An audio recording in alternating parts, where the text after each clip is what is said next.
Magandang hapon sa lahat ng mga Maka-Duterte. Sa mga totoong Maka-Duterte, breaking news, breaking news!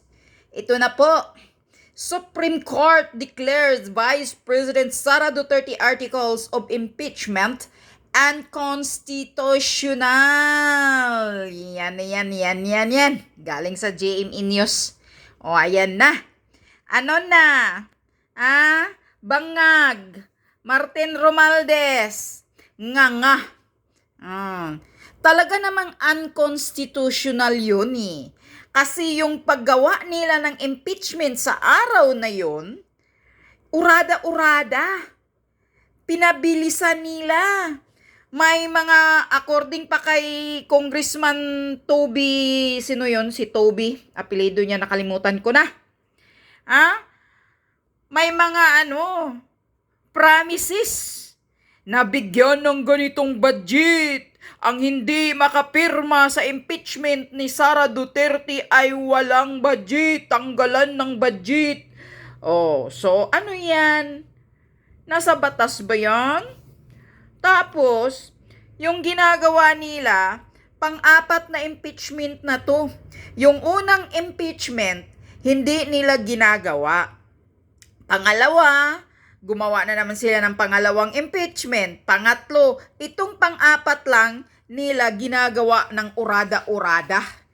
Bago mag-eleksyon noon, nung nakaraang ilang buwan. Dahil nga, takot na takot talaga si Romualdez. Talaga naman, Martin Romualdez. Nakakagigil ka. Kasi ang nasa batas kasi, Martin Romualdez, tandaan mo yan, huwag kang power tripper, hayop kang hudas kang kupal ka. Tandaan mo, pag gumawa kayo ng impeachment dyan sa mga congressman sa House of Kawatan, kailangan, ayon sa batas, sa isang taon ay isang impeachment lang. Huwag kayong gagawa ng impeachment na sa loob ng ilang araw, ilang linggo, 4 agad na impeachment.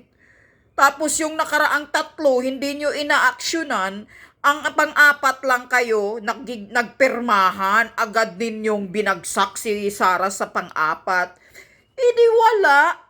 Nga, hindi yan papayag ang Supreme Court niyan. At kailangan pag gumawa kayo ng impeachment, kailangan binabasa nyo, naintindihan nyo kung ano ang nakasulat doon sa impeachment. Mga gunggong, mga bobo. Ayan. Ngayon, nga. Pahiya kayo, mga congressman. Ikaw, abante. Tangina ka, ba't nakaupo ka? Hindi ka naman nananalo. Ikaw talaga, George Garcia. Sana talaga matuluyan kang kumilik, George Garcia, ka sa mga anomalya mong tangina ka. Matagal mo nang ginagago ang mga Pilipino bawat eleksyon, putang ina kang bayaran yung mukha mo. Itong si Abante, bakit nakaupo ito ngayon? Hindi naman niya nananalo. Kung ano na naman pinagpalit-palit mo, tangina ka. Ginagago mo kami kumilik, George Garcia ka. Sana matuluyan ka sa kasong sinampa nila ni Harold Respecio sa'yo.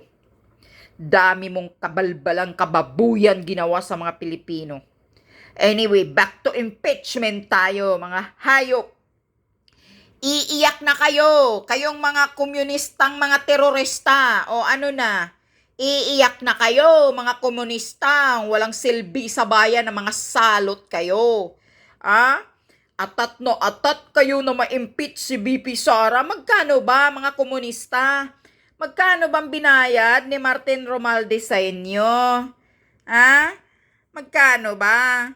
Para talagang magiging kayo. Itutulak talaga ninyo ang impeachment noon. Ngayon, ito na, galing na sa Supreme Court.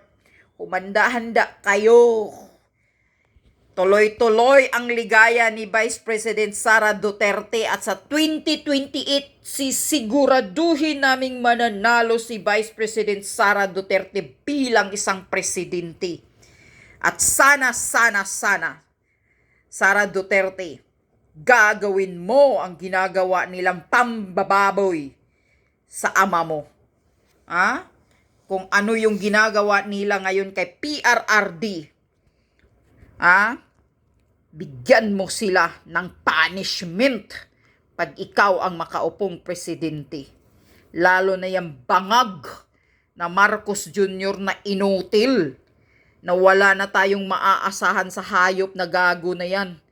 Presidenting walang kwinta. Binibinta na ang Pilipinas sa Amerika. Ha?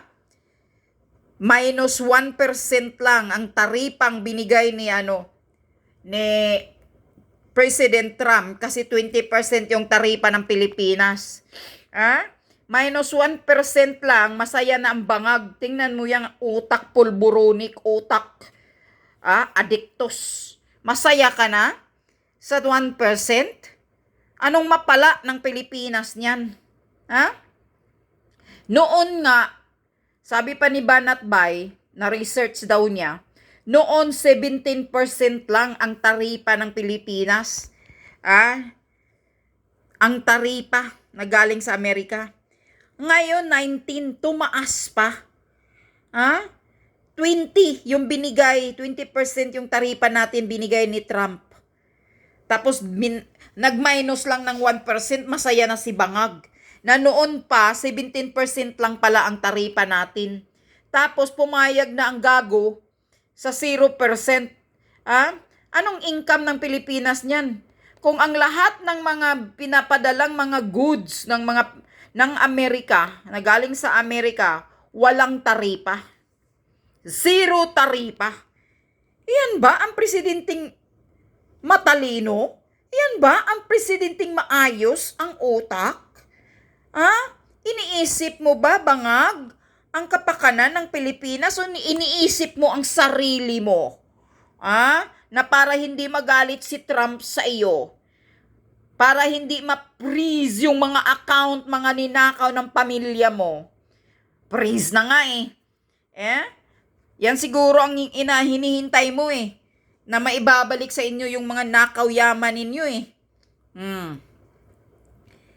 Tangina ka, 0 ang taripa ng mga sa Amerika, ng mga produktong galing Amerika, 0. Saan tayo kukuha ng tax niyan? Sira ulo ka talaga, Bangag, Talagang sobra ang paghimod puwit mo sa Amerika. Tapos pumayag ka pa na gawing istakan ng Amerika itong Pilipinas. My God! Wala talaga kayong maaasahan sa presidenting Bangag, presidenting adiktos.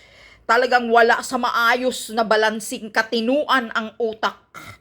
Hindi niya iniisip ang kapakanan ng Pilipinas, ang safety ng Pilipinas, ang kapakanan, ang income natin. Wala siyang iniisip na ganun kasi bubo. Uto-uto. Itong Marcos Jr., isang bubo. Uto-utong ulul. Gago. Walang utak.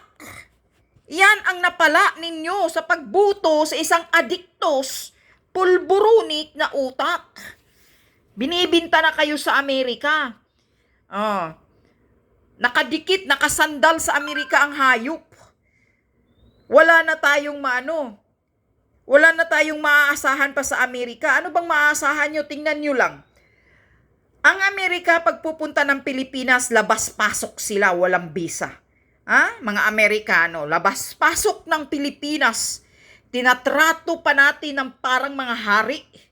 Ay, may mga Americans dito. Parang takot na takot pa yung gobyernong hayop na yan. Pero tayo, mga Pilipino, pagpupunta ng Amerika, pahirapan. Hindi tayo agad-agad makapag-travel papuntang Amerika kung walang visa. Kung walang hindi natin tinutupad yung mga rules and regulation ng putang inang mga Amerika yan. So yan ba ang little brother ng Pilipinas? Ayon kay Bangag, kailangan natin ng Amerika na magtulong sa atin. Pero pinapahirapan tayo ng Amerika. Yan ba? Ang little brother mo bangag, na halos zero taripa binigay mo. Ay nako. Kaya nga minsan ayaw ko nang magsalita kasi puro nakikita ko nakapanggigil talaga. Hindi ko talaga maiwasan, hindi ako makapagmura sa putang inang gobyernong kawatan na to. Mag-resign ka na, Marcos Jr. Wala ka talagang silbing putang ina ka. Natutuwa na kami ngayon. Na nag-declared na ang Supreme Court na unconstitutional ang impeachment ni Sara Duterte. Bilang sa susunod yan, basura, basura, basura ang impeachment ni Sara Duterte. Mga walang hiya kayo. Iyak na kayo dyan. Mga congressman na putang ina kayo dyan. Ito lang ang balita ko sa inyo mga taong bayan, na nag-declare na ang Supreme Court ng unconstitutional ang impeachment ni VP Sara, meaning walang silbi. No, hindi sinusunod ang batas, ang konstitusyon sa ginagawa ni Romualdez na impeachment. Ngayon nga kayo. Mabuhay pa rin. Kaya yung inaapi ninyo si VP Sara, may panahon din kayo. Sabi pa nga ni Erap Estrada, wither lang. Diba? Wither lang. Hintayin nyo yan. Tambalos-los kayong hayop kayo.